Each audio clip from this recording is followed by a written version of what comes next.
ఈ లోకంలో క్రైస్తవులుగా మనం బ్రతుకుతూ ఉన్నాం. ప్రార్థన చేస్తున్నాం. భక్తి జీవితాన్ని కొనసాగిస్తున్నాం. ఈ లోకంలో క్రైస్తవ్యం అనేది ఒక మతం కాదు. పరలోకానికి వెళ్ళే ఒక మార్గం.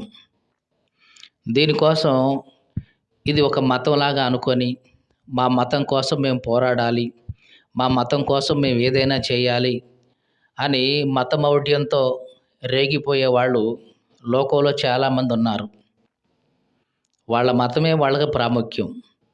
మిగతా వేరే మతాల వాళ్ళని కించపరచడం, అవసరమైతే వాళ్ళని మాటలతో చంపేయడం, కొన్నిసార్లు శారీరకంగా కూడా చంపేసి మేము మా దేవునికి సేవ చేస్తున్నాం అని అనుకుంటున్న వాళ్ళు కూడా ఉన్నారు. అది మత మౌఢ్యం. కానీ క్రైస్తవ్యం మత మౌఢ్యాన్ని తీసుకురాకూడదు. ఇంకా చాలామంది క్రైస్తవులుగా మనం బ్రతుకుతూ ఉన్నప్పుడు అసలు మన గురి ఏమిటి? మన లక్ష్యం ఏమిటి? ఇది మనం తెలుసుకుంటే ఇక మనం ఎటు కూడా వెనక్కి జారిపోము. అటు ఇటు తొణకం. మళ్ళీ చెప్తున్నానండి. క్రైస్తవులుగా మన గురి ఏమిటి? క్రైస్తవులుగా మన లక్ష్యం ఏమిటంటే క్రీస్తే మన గురి. క్రీస్తులాగా మనం ఈ లోకంలో జీవించాలి. క్రీస్తును పోలి ఈ లోకంలో నడుచుకోవాలి. క్రీస్తులాగా దేవునికి ఇష్టంగా మనం బ్రతికి చిట్ట చివరకు పరలోకాన్ని చేరుకుంటాం. ఇదే మన గురి. ఇంతకు మించి ఇక ఏమీ ఉండకూడదు. మరి క్రీస్తులాగా మనం పరలోకాన్ని చేరుకోవాలంటే క్రీస్తును పోలి ఈ లోకంలో నడుచుకోవాలి. క్రీస్తును పోలి ఈ లోకంలో జీవించాలి. దేవునికి స్తోత్రం కలుగును గాక. హల్లెలూయా. ఒక క్రైస్తవునికి ఊపిరి ఏమిటంటే ప్రార్థనే.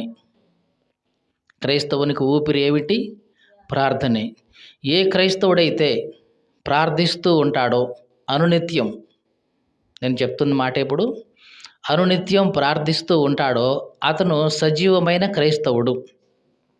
క్రీస్తును కలిగిన క్రైస్తవుడు. లోకంలో 2 రకాలైన క్రైస్తవులు ఉన్నారు. క్రీస్తును కలిగిన క్రైస్తవులు ఉన్నారు. క్రీస్తును కలగకుండా ఉన్న క్రైస్తవులు ఉన్నారు. మీకు అర్థమైందండి? క్రీస్తును కలిగిన క్రైస్తవులు ఎట్లాంటి వాళ్ళంటే వీళ్ళు ఎప్పుడూ కూడా ప్రార్థించేవాళ్ళు, సజీవంగా ఉండేవాళ్ళు. మరి క్రీస్తు కలగకుండా ఉన్న క్రైస్తవులు పేరుకు మాత్రమే క్రైస్తవులు. వీళ్ళు క్రీస్తులాగా ప్రార్థన చేయరు. ప్రార్థన వాళ్ళ జీవితంలో ఒక ఊపిరిలాగా ఉండదు. క్రైస్తవుడుగా నువ్వు జీవించాలంటే ప్రార్థన ఎట్లా ఉండాలి? నీ ఊపిరిగా ఉండాలి. ఆ ప్రార్థనే నిన్ను క్రీస్తు యొక్క స్వరూపంలోకి మారుస్తుంది. ఆ ప్రార్థనే ఈ లోకంలో నువ్వు ఎట్లా బ్రతకాలి నీకు నేర్పిస్తుంది. ఆ ప్రార్థనే దేవుడు నిన్ను గైడ్ చేసేలాగా, నిన్ను నడిపించేలాగా చేస్తుంది. ఆ చేసే ప్రార్థనే నీకు, నీ కుటుంబానికి కాపుదలగా ఉంటుంది. ఆ చేసే ప్రార్థనే నీ పిల్లలు ఎక్కడున్నా సరే వాళ్ళకి రక్షణగా, కంచెగా, కాపుదలగా ఉంటుంది. ఇట్లాంటి ఈ ప్రార్థనని ఈ దినాల్లో చాలామంది క్రైస్తవులు నిర్లక్ష్యం చేస్తున్నారనే చెప్పాలి. ఒక క్రైస్తవులేంటి, దేవుని సేవకులు సైతం నిర్లక్ష్యపరిచేది ఏమిటంటే ప్రార్థనే. ఎందుకంటే చాలామంది ఏమనుకుంటారంటే ఈ లోకంలో సేవ అనగానే 10 మందిని పోగేసి ఒక పాస్టర్ అనిపించుకోవాలని కానీ, లేకుంటే ఒక 100 మందిని పోగు చేసి 2-3 సంఘాలు కడితే అదే సేవ అనుకుంటారు. కానీ అది దేవుడు మెచ్చే సేవ అయితే కాదు. అలా చేయడం మంచిదే, దేవుని ఆజ్ఞ అది. కానీ అదే ప్రాముఖ్యమని జీవిస్తే కనుక అది పొరపాటు. అబ్రహామును గురించి మనం ఎప్పటికీ చెప్పుకుంటున్నాం. అబ్రహాముకి ఒక పాస్టర్ లేడు. ఒక బైబిల్ గ్రంథం మనలాగా లేదు. పరిశుద్ధాత్మ నడిపింపు ఆనాడు లేదు. మనలాగా ఒక సంఘ కాపరి లేడు. మనలాగా సహోదరుల యొక్క సహవాసము లేదు. అయినా సరే అబ్రహాము విశ్వాసులకు తండ్రిగా ఉన్నాడు. అబ్రహాము దేవునికి స్నేహితుడిగా మారాడు. మరి ఇంతటి విశ్వాస జీవితం, దేవునితో స్నేహాన్ని పెంపొందించుకోగలిగే ఇంత భక్తి అబ్రహాముకి ఎట్లా వచ్చింది? కేవలం ప్రార్థన. మన జీవితాల్లో మన భక్తి మనల్ని ఎక్కడి దాకా తీసుకెళ్ళాలి అంటే, దేవునికి స్నేహితులయ్యేంతగా తీసుకెళ్ళాలి. మీకు అర్థమవుతుందండి? మనుషులు మన చుట్టూ 100 మంది ఉండొచ్చు. వాళ్ళ వల్ల నీకు ఏ ఉపయోగం లేదు. ప్రపంచమంతా నీకు వ్యతిరేకమైపోయినా, దేవుడొక్కడు నీకు స్నేహితుడిగా ఉంటే చాలు. ఈ ప్రపంచాన్ని ఆయన తల్లకిందులు చేస్తాడు నీ కోసం. మీకు అర్థమైందా? దేవుణ్ణి నువ్వు ఒక్కడిని స్నేహితుడిగా చేసుకుంటే చాలు. నీ కోసం ఆయన ప్రపంచాన్ని కూడా తల్లకిందులు చేసి, నీ కోసం ఒక కొత్త లోకాన్ని సృష్టించి ఇవ్వగలడు ఆయన. కాబట్టి అబ్రహాము దేవునికి స్నేహితుడు అయ్యేంతగా తన ప్రార్థనా జీవితం, తన భక్తి జీవితాన్ని కట్టుకున్నాడు. కాబట్టే అబ్రహాముని ఎప్పటికీ మనం చెప్పుకుంటున్నాం. అబ్రహాము ఒక సంఘాన్ని ఏమీ కట్టలేదు. కట్టాడా? ఒక 10 మందిని ఏమీ పోగేయలేదు. ఏమీ చేయలేదు. కానీ దేవునితో తనకు ఉన్నటువంటి వ్యక్తిగతమైన ఆ ప్రార్థన, వ్యక్తిగతమైన ఆ సహవాసమే ఇప్పటికీ కూడా అబ్రహామును చూసి మనం నేర్చుకునేలాగా మనకి ఉపయోగపడుతుంది కదండి. మరి మన జీవితాన్ని చూసి మన పిల్లలు, మన తరము కూడా నేర్చుకోవాలంటే మనము కూడా అబ్రహాములాగా దేవునితో సహవాసం ఏర్పాటు చేసుకోవాలి. ఏం చేసుకోవాలి? దేవునితో సహవాసం చేయటం. మన ప్రార్థనా జీవితం మనల్ని ఎక్కడి దాకా తీసుకెళ్ళాలంటే, దేవుడు మనకు స్నేహితుడు అయ్యేంత వరకు తీసుకెళ్ళాలి. అట్లాంటి ప్రార్థన మనం చేయాలి. ఇట్లా చేసేటప్పుడు వేరొకరితో కంపేర్ చేసుకోవాల్సిన పని లేదండి. పోల్చుకోవాల్సిన పని లేదు. వాళ్ళు చేయట్లేదు కదా, వాళ్ళు రావట్లేదు కదా, వాళ్ళు భక్తి చేయట్లేదు కదా, వాళ్ళు అట్లే బ్రతుకుతున్నారు కదా, నేను మాత్రం ఎందుకు ఇట్లా ఉండాలి అని ఇట్లాంటివి ఏమి అనుకోవాల్సిన పని లేదు. అబ్రహాం ఎప్పుడూ అలాగ అనుకోలేదు. ఒకవేళ అనుకొని ఉంటే ఏమై ఉండేది? అబ్రహాము కాలంలో అబ్రహాము ఒక్కడు మాత్రమే ఉన్నాడు. అవునా కాదా? అబ్రహాంతో పాటు ఇంకెవరైనా ఉన్నారంటే లేరు. అయినా సరే అబ్రహాము నేను ఒక్కడినే కదా, నాకు ఎవరు లేరు కదా, నా ముందు కానీ వెనక కానీ ఎవరు లేరు కదా, నేనొక్కడినే ఎందుకు భక్తిగా ఉండాలి, నేనొక్కడినే ఎందుకు ఇంత ప్రార్థన చేయాలి అని అబ్రహాము అనుకోలే. ఒకవేళ అబ్రహామే కనుక అట్లా అనుకొని ఉంటే నేడు అబ్రహాం గురించి మనం చెప్పుకునే వాళ్ళమే కాదు. దేవునికి స్తోత్రం కలుగును గాక. హల్లెలూయా. పాత నిబంధన మొదలేసుకొని క్రొత్త నిబంధన వరకు భక్తుల జీవితాలందరినీ మనం చూస్తే గనక ప్రతి ఒక్కరి జీవితంలో వాళ్ళని ఉన్నత స్థాయిలో నిలబెట్టింది ఏమిటి అంటే ప్రార్థనే. ఏమిటి? ప్రార్థనే. హానోకు గురించి మనకు బాగా తెలుసు.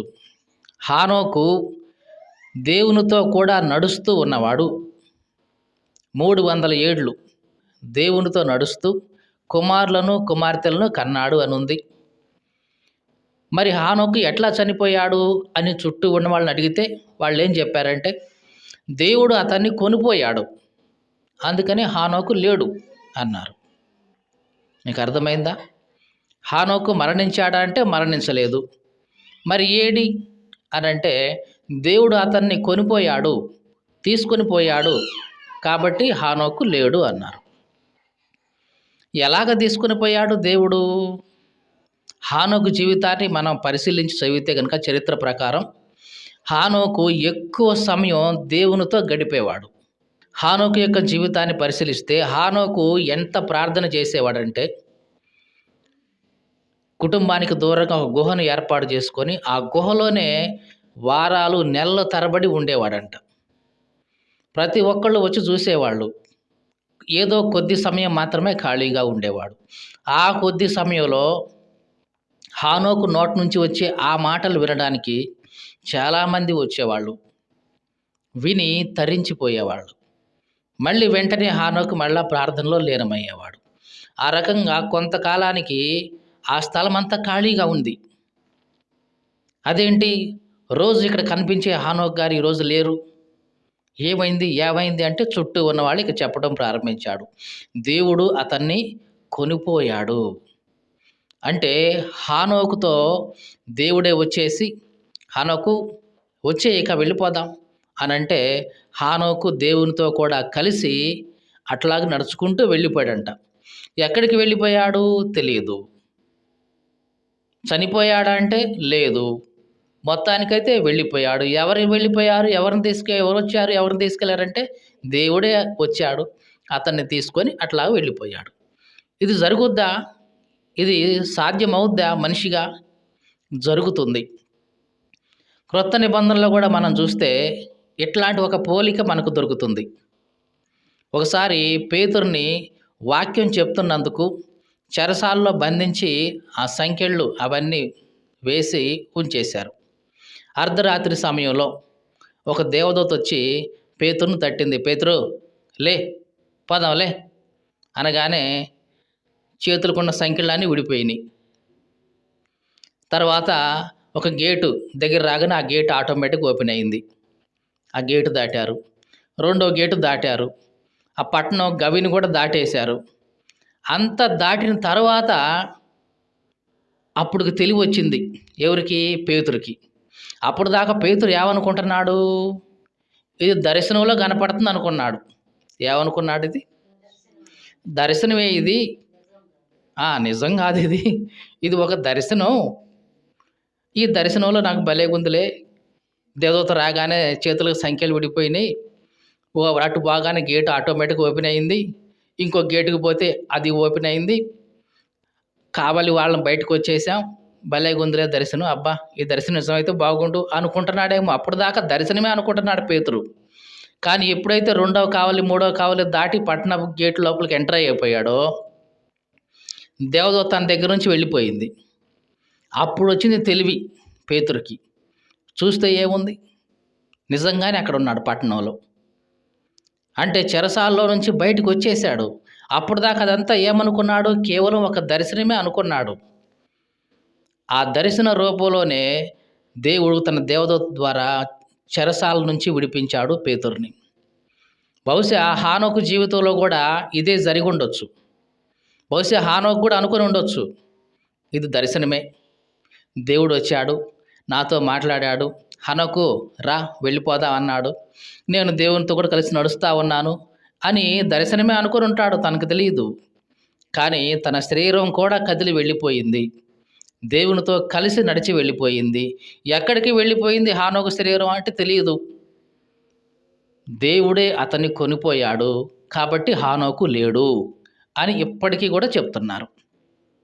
పరిశుద్ధ గ్రంథంలో మనం అదే చదువుకుంటాం. దేవుడు అతన్ని కొనిపోయాను కనుక హానోకు లేడు.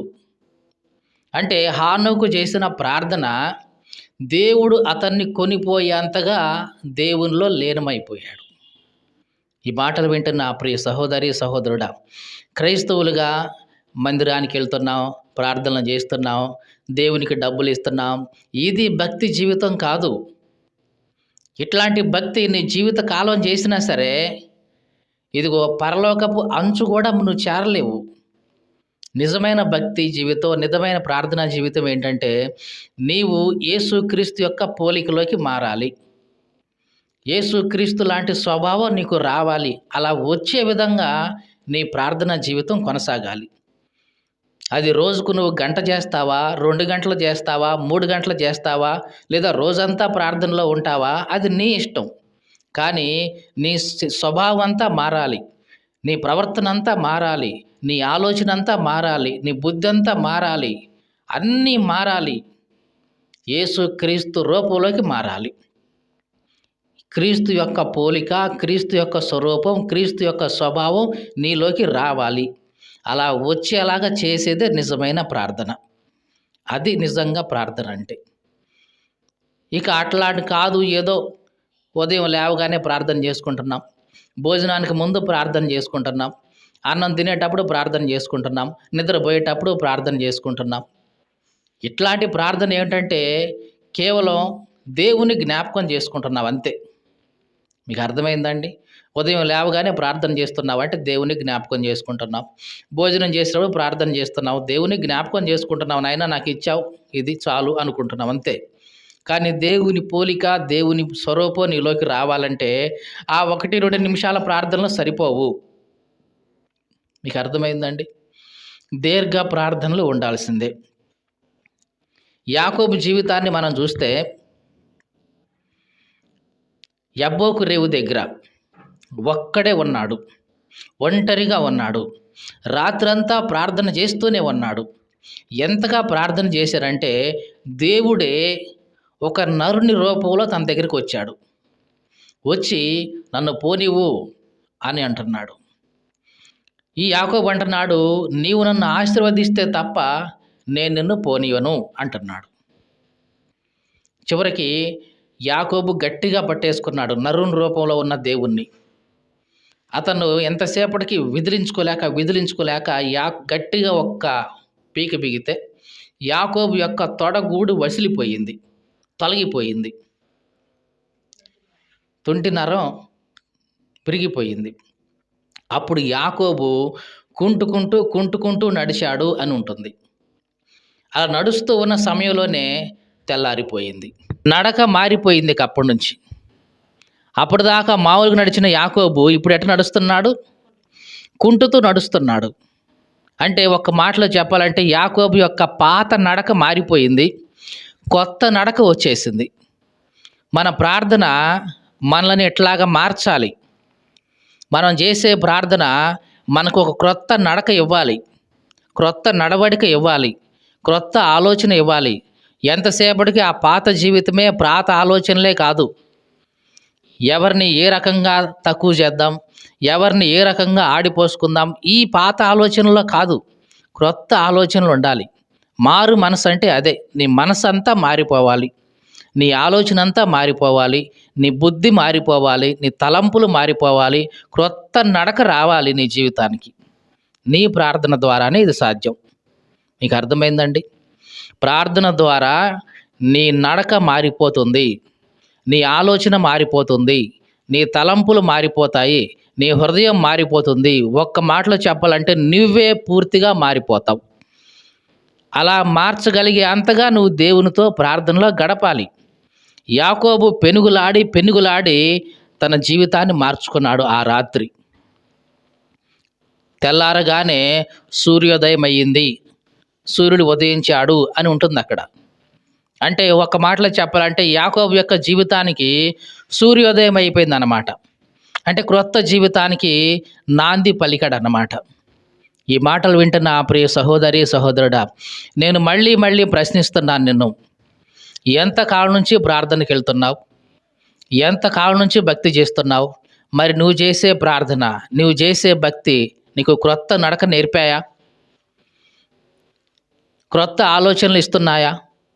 యేసుక్రీస్తు యొక్క పోలికలోకి నిన్ను తీసుకెళ్తున్నాయా?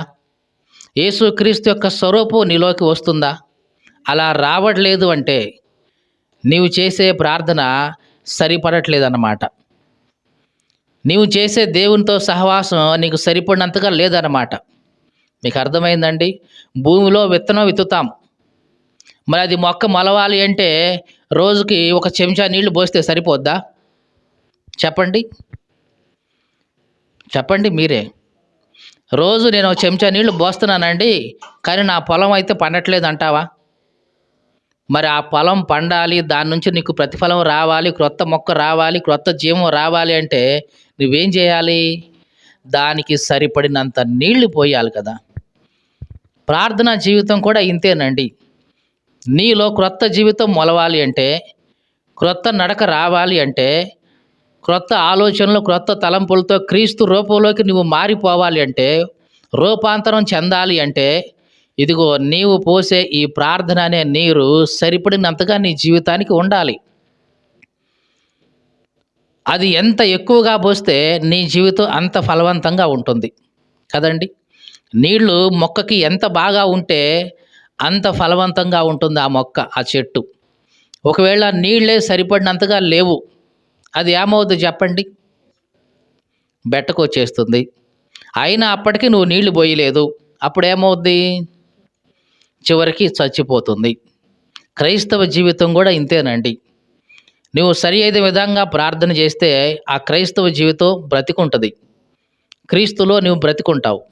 లేదు, తగినంతగా నువ్వు ప్రార్థన నీ క్రైస్తవ జీవితానికి ఇవ్వకపోతే పోయకపోతే చివరికి నీవు ఆత్మీయతలో బెట్టకొచ్చేస్తావు. చివరికి ఎండిపోతావు. చివరికి ఆత్మీయతలో సంపూర్ణంగా చచ్చిపోతావు. పేరుకు మాత్రమే క్రైస్తవుడిగా బ్రతుకుతావిక. నీలో ఎటువంటి జీవం ఉండదు. ఎండిపోయిన క్రైస్తవుడుగానే ఉంటావు. మోడు బారిపోయిన క్రైస్తవుడుగాక ఉంటావు. నీలో ఎటువంటి చిగురు ఉండదు. ఎటువంటి ఫలము ఉండదు. చెట్టు ఉన్నట్లుగా ఉంటుంది ఇక అంతే.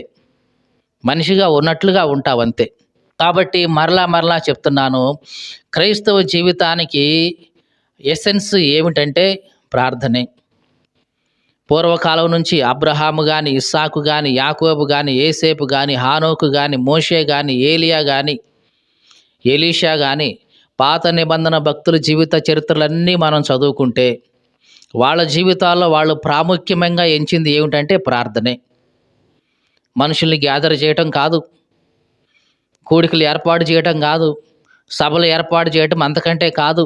ఇవన్నీ యేసుక్రీస్తు సువార్త ప్రకటించడానికి సరిపోతాయి, మంచిదే. కానీ వ్యక్తిగతంగా నువ్వు చేసే ప్రార్థనే నీ జీవితాన్ని సజీవంగా ఉంచేది. నీ జీవితం పచ్చగా ఉండాలి అంటే, ఫలవంతంగా ఉండాలి అంటే, పువ్వులు పూసి కాయలు కాసి ఇంకా మంచి దిగుబడి నీ జీవితం రావాలి అంటే తప్పనిసరిగా నువ్వు చేయాల్సింది ప్రార్థనే. అది ఎంత సమయం చేస్తావనేది ఇక నీ చాయిస్. అది ఎంత ఎక్కువ సమయం నువ్వు ప్రార్థనలో గడపగలిగితే అంత ఎక్కువ ఫలవంతంగా ఉంటుంది నీ జీవితం. శారీరకంగా ఫలవంతంగా ఉంటావు, ఆత్మీయంగా ఫలవంతంగా ఉంటావు, మానసికంగా కూడా ఫలిస్తావు. దేవునికి స్తోత్రం కలుగును గాక. హల్లెలూయా. యేసుక్రీస్తు కూడా ఇట్లాగే చేశాడు. ఆయన పగలంతా వాక్య పరిచర్య చేసేవాడు, రాత్రంతా వెళ్ళి ప్రార్థనలో ఉండేవాడు. ఇంత కష్టం బహుశా నువ్వు నేను కూడా చెయ్యం.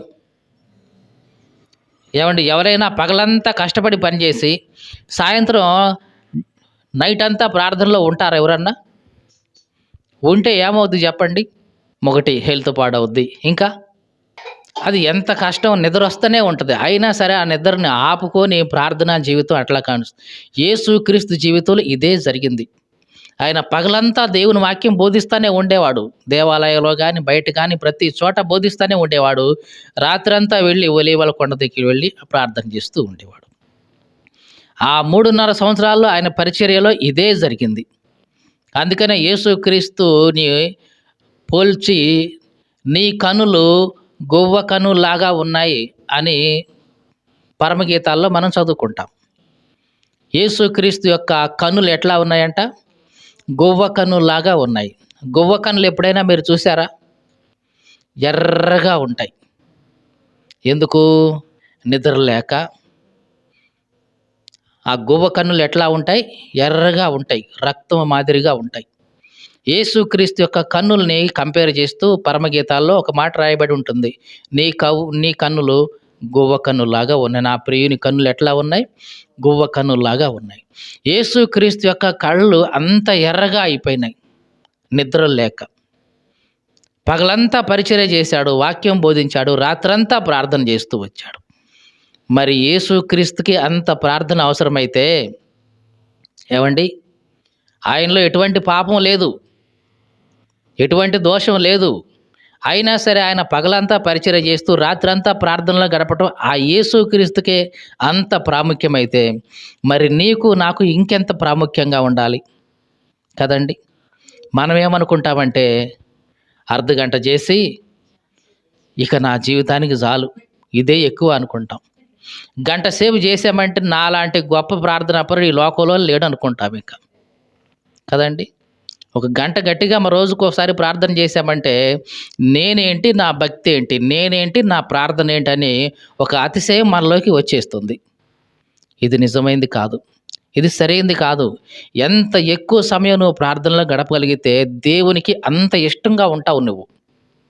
యేసుక్రీస్తు గురించి తండ్రి అయిన దేవుడు చెప్పాడు, ఇదిగో నాకు ఇష్టమైన కుమారుడు, నా ప్రియమైన కుమారుడు, ఈయన యందు నేను ఆనందిస్తూ ఉన్నాను అని దేవుడే, తండ్రే తన కుమారుని గురించి సాక్ష్యం ఇచ్చాడు.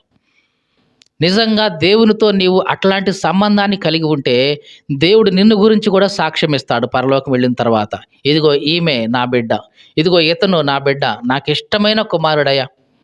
ఏ క్షణం చూడు ప్రార్థనే చేస్తూనే ఉంటాడు. మీరు చాలామంది అడగొచ్చు, ఏవండి ప్రార్థన అంటే ఊపిరి అన్నారు కదండీ! అంటే ఊపిరి పద్దాకలు తీసుకుంటూనే ఉంటాం గదండీ! మరి ప్రార్థన పద్దాకలు చేయలేం గదండీ! అంటారేమో. లేదు లేదు, మనం చేసే ప్రతి పని వెనక ప్రార్థన ఉంటుంది, ఉండాలి. సూసన్న వెస్లీ అనే ఒక ఆమె ఉండేది. తర్వాత మౌనిక అనే ఆమె గూడా ఉండేది. అగస్టిన్ యొక్క తల్లి. ఆమె 10 ఇళ్లలో పాచి పని చేస్తూ ఉండేది. ఆ చేస్తూ ఉన్నప్పుడు ఆమె ప్రార్థన చేస్తూ ఉండేది. ఉదాహరణకి ఆ కసు ఊడుస్తా ఉంటే, ఇల్లు శుభ్రం చేసేటప్పుడు ప్రార్థన చేసేది హృదయంలో, ప్రభువా నేను ఈ ఇంటిని ఎంత శుభ్రంగా చేశానో, నీవు నా కొడుకు హృదయాన్ని కూడా అంతే శుభ్రంగా చేయాలి అని ప్రార్థన చేసేది. పాత్రలు తోమేది తెల్లగా, ప్రభువా నేను ఈ పాత్రలు ఎంత తెల్లగా తోముతున్నానో, నీవు నా కుమారుడు హృదయాన్ని కూడా అంత తెల్లగా తోమాలి అని ప్రార్థన చేసేది. ఇట్లాగా చేసే ప్రతి పనిలో ఆమె ప్రార్థన చేస్తూనే ఉండేది. నడుస్తూ ఉన్నప్పుడు, పడుకుంటూ ఉన్నప్పుడు ప్రతి క్షణం ప్రార్థనే ఊపిరిగా చేసుకుంది. ఇది క్రైస్తవ జీవితం అంటేనండి. ఏదో కాసేపు చేసేది కాదండి ప్రార్థన అంటే. నువ్వు ఎక్కడ ఏం చేస్తున్నా సరే ప్రార్థిస్తూ ఉండాలి. బ్రదర్ లారెన్స్ అనే ఒక ఆయన ఉన్నాడు. డాన్సర్ కాదులేండి, డాన్సర్ గురించి చెప్పట్లా. ఆయనకంటే ముందుగానే లారెన్స్ అని ఒక భక్తుడు ఉండేవాడు. ఆయన కుంటివాడు. మిలిటరీలో వంట చేసేవాడు. ఆయన ప్రతి క్షణం ప్రార్థన చేస్తూనే వంట చేసేవాడంట. ఉప్పేసేటప్పుడు ప్రార్థన చేసేవాడు, కారం వేసేటప్పుడు ప్రార్థన చేసేవాడు, పసుపు వేసేటప్పుడు ప్రార్థన చేసేవాడు. ఎంతమంది ఉన్నా సరే, ఎంతమందికైనా సరే ప్రతిరోజు రుచికరంగానే వండేవాడంట. అసలుకి ఎట్లా వండుతున్నాడు ఈయన అనేది ఎవరికీ తెలియట్లే. ఒక్కోసారి కారం ఎక్కువైద్ది, ఒక్కోసారి ఉప్పు తక్కువైద్ది, ఒక్కోసారి ఉప్పు ఎక్కువైద్ది కదండీ! మన ఇంట్లో నలుగురికి వంట చేసుకోవటానికే ఒక్కో రోజు ఎక్కువ, ఒక్కో రోజు తక్కువ అవుతుంటది. ఆయన కొన్ని వందల మందికి వంట చేసినా సరే అంత పర్ఫెక్ట్‌గా ఉండేదంట. ఒకసారి అడిగారు, "ఏవయ్యా లారెన్సు, ఇన్ని సంవత్సరాల నుంచి చూస్తూనే ఉన్నాం. ఏనాడు సరిగ్గా కుదరకుండా పోలేదు. మంచిగా చేస్తున్నావు ప్రతిరోజు. ఇంత కరెక్ట్‌గా ఎట్లా చేస్తున్నావయ్యా నువ్వు?" అనంటే ఆయన చెప్పేవాడంట, "ఏమోనండి నాకు తెలీదు. నేనైతే వేసే ప్రతిసారి ప్రార్థన చేస్తూ వేస్తానండి. ఉప్పేస్తున్నానా? ప్రార్థన చేస్తున్నా. కారం వేస్తూ ప్రార్థన చేస్తాం. పసుపేస్తూ ప్రతి దినుసులు యేసుకుంటూ ప్రార్థన చేస్తూనే ఉంటానండి. అదంతా ఇక దేవుడే చూసుకుంటాడండి" అని చెప్పాడంట. ఇట్లాగా తన జీవితంలో ఏ పని చేస్తున్నా సరే దేవునితో సహవాసం ఏర్పాటు చేసుకున్నాడు. ఇది నిజమైన క్రైస్తవ జీవితం అండి. నిజమైన క్రైస్తవ జీవితం ఇట్లా ఉండాలి. ఇలా ఉంటే ఇది నిజంగా క్రైస్తవులు. ఏదో భక్తి పేరుతో, మతం పేరుతో ఇది నాది, నాది అని చెప్పుకోవడం కాదండి. యేసుక్రీస్తు యొక్క పోలిక, యేసుక్రీస్తు యొక్క స్వరూపం, యేసుక్రీస్తు యొక్క లక్షణాలు నీలోకి, నాలోకి రావాలి. అలా వచ్చేలాగా నీ ప్రార్థనా జీవితం కొనసాగాలి. ఇది నిజమైన భక్తి చేయటం అంటే. కానీ మనమేం చేస్తున్నాం? దీంట్లో కనీసం 1% ఉంటుందా అంటే ఉండట్లేదు. మరి ఇట్లాగా చేస్తే నిజంగా మనం పరలోకం పోతామా అసలు? పోనీ ఒకవేళ పోయినా అక్కడ భక్తులు చేసిన ప్రార్థనల సమయానికి, మనం చేసిన ప్రార్థన సమయానికి పోల్చుకుంటే మనకి పరలోకంలో దొరికేది భవనం కాదు, పూరి గుడిసె కూడా దొరకదు. మీకు అర్థమైందా? ఆడ గుడిసెలు ఉండవనుకోండి, పరలోకంలో నీకు జరిపించే ఆ ప్లేస్ ఎంత అసలు దొరకనే దొరకదు వాళ్ళతో పోల్చుకుంటే. వాళ్ళ ప్రార్థనా జీవితంతో నీ ప్రార్థనా జీవితాన్ని పోల్చుకుంటే అక్కడ పరలోకంలో నీకు స్థలం దొరకదు ఇక అక్కడ. కానీ ఇది కాదు దేవుడు మనల్ని ఆశించేది. ప్రతి క్షణం మనం ప్రార్థిస్తూ దేవునికి వ్యక్తిగతంగా దగ్గరగా వెళ్ళాలి. అలా వెళ్తున్నప్పుడు ఇక నీలో అహంకారం ఉండదు. అలా ప్రార్థన చేస్తున్నప్పుడు నీలో ఎటువంటి అతిశయం ఉండదు. నేను వాళ్ళకంటే గొప్ప, వాళ్ళకంటే తక్కువ ఈ భేదాలు నీలోకి రావు. నేను క్రీస్తులా ఉంటే చాలు, ఒకళ్ళతో పోల్చుకునేది ఏముంది అని అనుకుంటాం. ఇది నిజమైన క్రైస్తవ జీవితం. అట్లాంటి క్రైస్తవ జీవితం నీకు నాకు రావాలంటే మనం చేయాల్సింది ఒకే ఒకటి ఏమిటంటే ప్రార్థన. ఎంత ఎక్కువ సమయం వీలుంటే, ఎంత ఎక్కువ సమయం దొరికితే అంత ఎక్కువ సమయం మన ప్రార్థనలో ఉండగలగాలి. అలా ఉంటే నిజంగా ఒక మంచి క్రైస్తవుడిగా, సజీవమైన క్రైస్తవుడిగా, దేవునికి ఇష్టమైన క్రైస్తవుడిగా నీవు నేను ఉండగలుగుతాం. దేవునికి స్తోత్రం కలుగును గాక. హల్లెలూయా.